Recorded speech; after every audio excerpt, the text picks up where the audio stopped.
Krishna Krishna Krishna Hare Hare Hare Rama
তপস্থ দেবগণ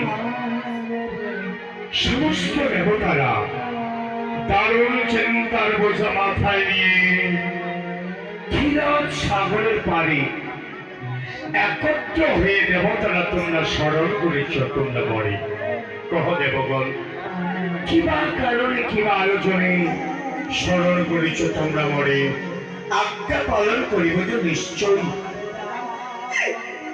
হে ভগবান এসেছো প্রভু, অদম ভক্তের ডাকে তুমি সারা দিতে এসেছো।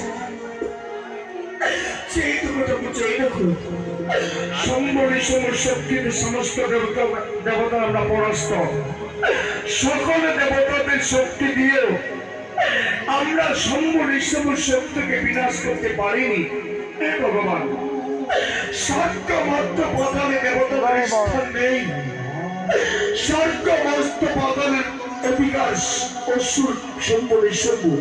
হে ভগবান সমস্ত দেবতারাজ কাঁদছে, তুমি এর বিচার করো ঠাকুর, তুমি এর বিচার করো। হে দেবগণ আমি তোমাদের কহিব বিবরণ, শম্ভু নিঃসম্ভ করেছে স্বর্গীয় হরণ। সমস্ত দেবতাদের শক্তি দিয়েও শম্ভু নিঃসম্ভ শক্তিকে তোমরা কেউ বিনাশ করতে পারবে না, কারণ ব্রহ্মার ঐশ্বিক শক্তিকে জয়লাভ করেছে শম্ভু নিঃসম্ভ। তাই দেবতাদের শক্তি দিয়ে অসুরদের বিনাশ নেই। একটি মাত্র উপায় আছে দেবগণ, যদি শম্ভু নিঃসম্ভ দুই সহোদর মিলে হিংসায় মেতে উঠে যুদ্ধ করে, নিজের অস্ত্র দিয়ে নিজে নিজের যুদ্ধ করাতে ইহাতেই তারা রক্তে রক্তাক্ত হবে। দেবগণ একমাত্র নারীর চক্রান্তেই শম্ভু নিঃসম্ভ হিংসায় দ্বন্দ্ব বাঁধবে। তাই সমস্ত দেবতারা যদি আমার আদেশ তোমরা পালন করো, তবেই শম্ভু নিঃসম্ভ শক্তিকে বিনাশ করা সম্ভব হবে। হে ভগবান ঠাকুর তোমার আদর্শ আমার আদর্শ, তোমার আদেশ পালন করাই আমার কর্তব্য। কোন প্রভু কোন আদেশ পালন করলে শম্ভু নিঃসম্ভ শক্তিকে বিনাশ করা সম্ভব হবে? দেবগণ তোমরা সমস্ত দেবতারা যদি একত্র হয়ে নিজের ঐশ্বরিক শক্তি থেকে আলোক জ্যোতি দান করো, সেই আলোক জ্যোতি থেকে সৃষ্টি হবে এক জ্যোতিষময় নারী, আর সেই জ্যোতিষময় নারীর চক্রান্তেই শম্ভু নিঃসম্ভ দ্বন্দ্ব বাঁধবে। দেবগণ তাই আমার অনুমতিতে সমস্ত দেবতারা তোমরা একত্র হয়ে নিজের ঐশ্বরিক শক্তি থেকে আলোক জ্যোতি দান করো, সেই আলোক জ্যোতি থেকে সৃষ্টি হবে এক জ্যোতিষময় নারী। বিদায় গৌর হরে হরে হরে হরে।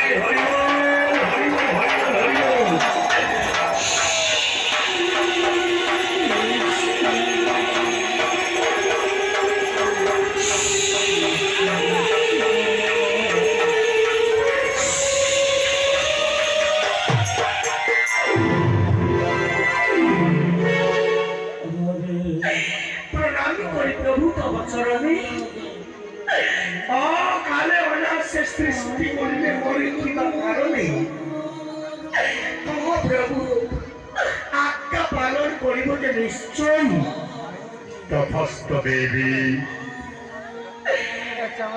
অকালে অনাসে দেবতাদের আলোক জ্যোতি থেকে সৃষ্টি করেছি তোরে, তাই তো আজি হতে নাম দিল তোরে জ্যোতিষ্ময় নারী। হে দেবী, সম্বরে সঙ্গ করেছে স্বর্গে আহরণ, সম্বরে সঙ্গ শক্তিতে সমস্ত দেবতারা পরাস্ত, আর সকল দেবতাদের শক্তি দিও সম্বরে সঙ্গ শক্তিকে বিনাশ করা সম্ভব।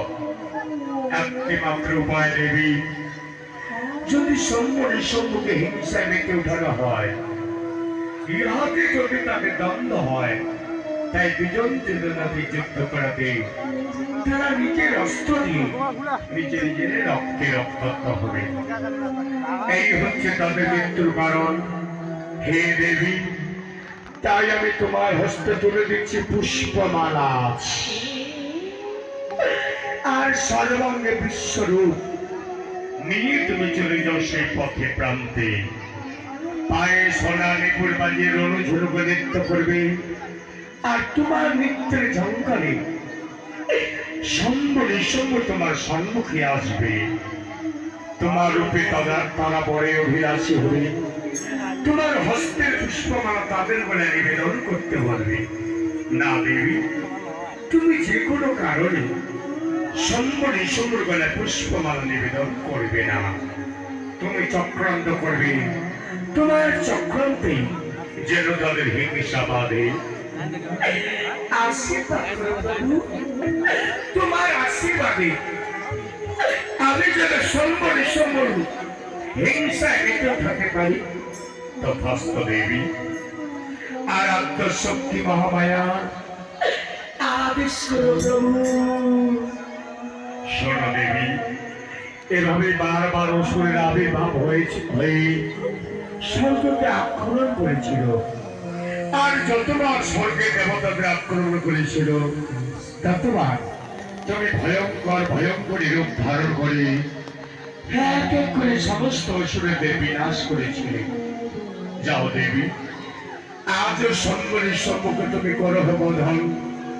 সমস্ত স্বর্গে দেবতার আমরা অদূর থেকে করিব পুষ্প বর্ষণ, তবেই হবে মর্তধমে তোমার দেবীর পূজন। বেশ, তোমার ইচ্ছায় পূর্ণ হোক প্রভু। আর দেবগণ, সমস্ত দেবতারা তোমরা আমার সঙ্গে অন্তরালে চলো। অন্তরাল থেকে দেখব সম্পূর্ণ বিনাশ।